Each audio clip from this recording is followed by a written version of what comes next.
YouTube pu yang biri ba isil na punam pu kok na na khornjari ai gi channel sigi ahan ba blog hai tar video moina ko gi ahan ba experience tan moina ai yen thong mo video am ka khaga char ke ado wa ya yang ka hin nga mo ko to jo hai tin na ai sigi on ahan ba ko gi sanga jo boina yen thong video si ma yeng mina si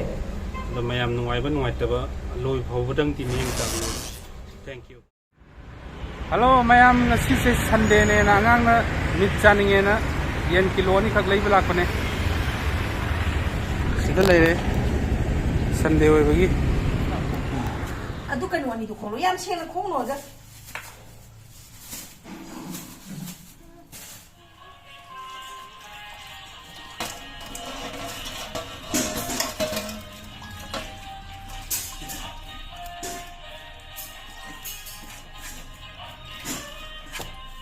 cái đầu đấy đạp rồi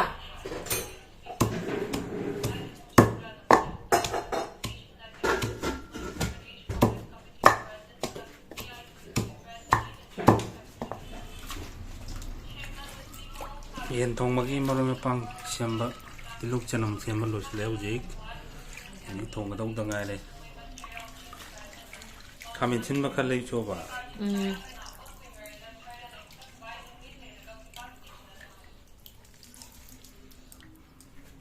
am ta leo shu kami chim ba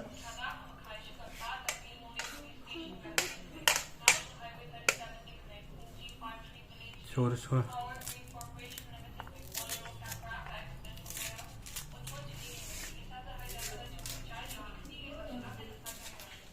ready là thế material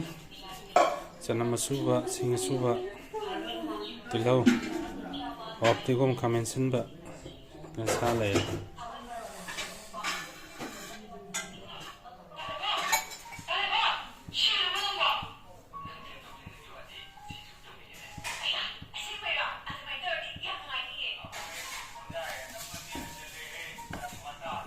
thao tiêm nhầm ăn cái nó nhà ni chia ni nhầm ăn nó vậy thong mà thao cái material chỉ là lấy đấy cho nó mà suba tilau singa suba tesbat mana awak padi gom sa padi gom isulah lấy đấy uzik kami nasi lah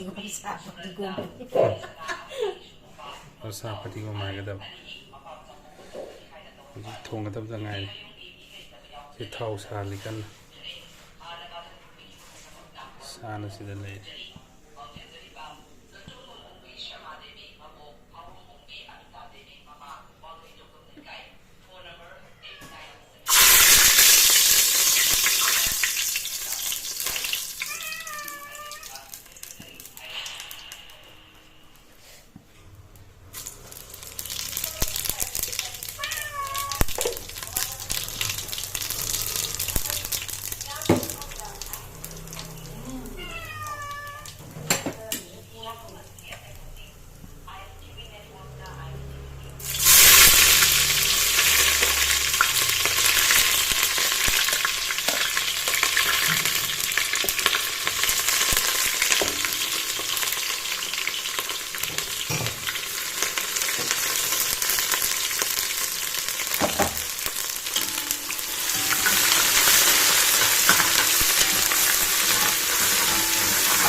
ini tuh orang thau ke thau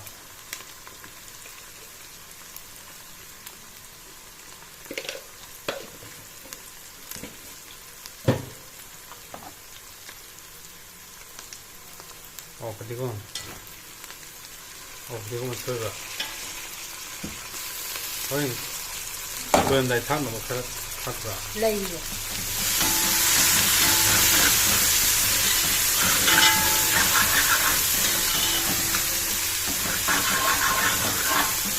khá rồi ba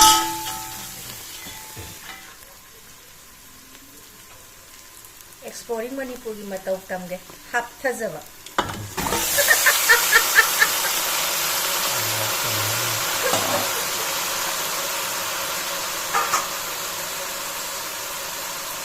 yam hai thang ni mana du mai na ꯌꯥꯝ ꯃꯇꯧ ꯇꯝꯕꯅ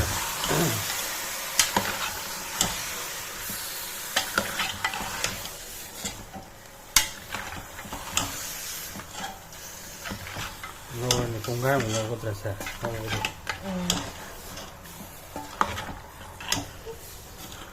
cùng gai một ngon ní nhưng mà chỉ răng mình có thùng này lu ôm thắc cái ra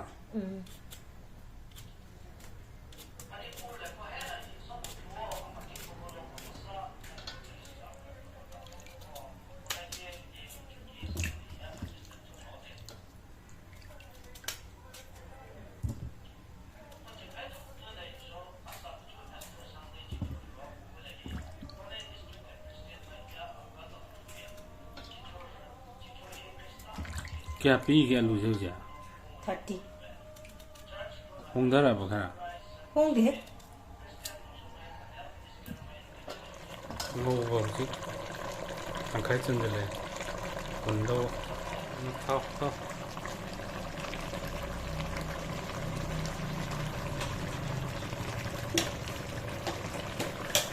이거 왜 이렇게 탁도 원래 뭐라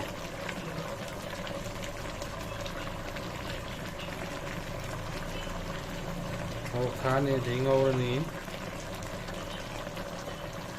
अंगों खत्म हो गया तो हाँ वो मसाला मगर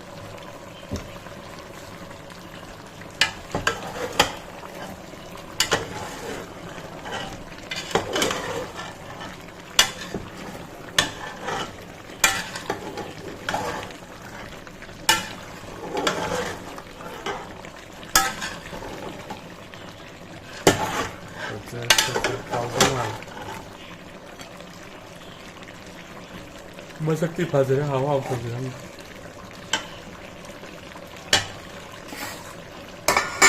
이렇게 다 끝나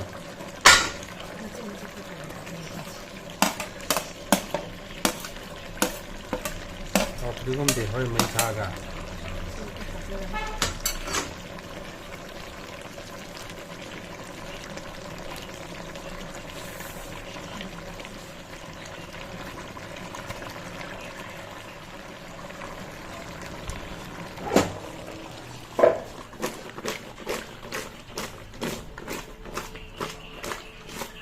tôi cho nó vậy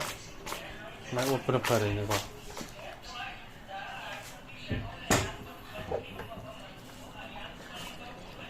thay cho cái này cả năm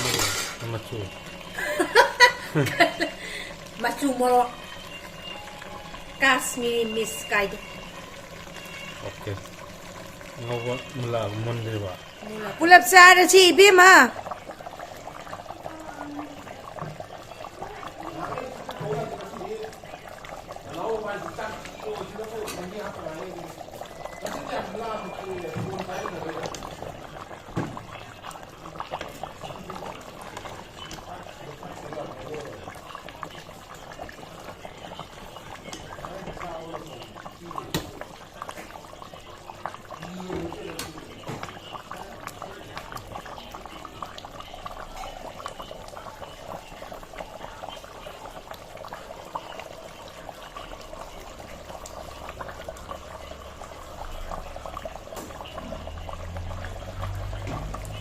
ma'am ngasi aigi ahanba blog oina